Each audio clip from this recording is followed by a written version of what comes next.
अरबों की आई यहाँ। मैंने उनसे कहा कि तुम्हारी बड़ी कुर्बानियां हैं, इतना खर्च करके आते हो। वो कहने लगे मौलवी जी ये क्या कुर्बानी हमारी, ये कुछ भी नहीं। कुर्बानी हमारी तश्कील, हमें मक्खियां चिमट गई और मच्छर चिमट गए, मच्छरों ने खा लिया जहां हमारी तश्कील थी। उस खर्च करने से ज्यादा कुर्बानी मच्छरों की और मक्खियों की। मैंने कहा वाह ये भी कोई बात है। हाँ, तुमने ये खिताब क्यों नहीं किया मक्खियों मच्छरों को? ऐ मक्खियों, हाँ, या अय्युहज़्ज़ुबाब वल बऊद नहनु जमाअतुल अरब।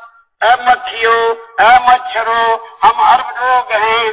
फरहलू इन्ना नाजिलून, निकल जाओ मस्जिद से, यहाँ हमने रात गुजारनी है।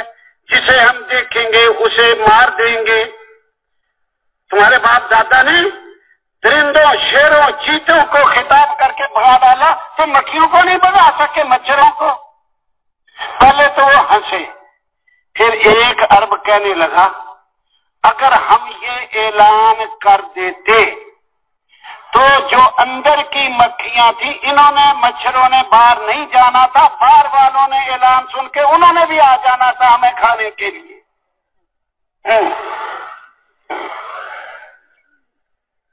ये अंदर बोलता है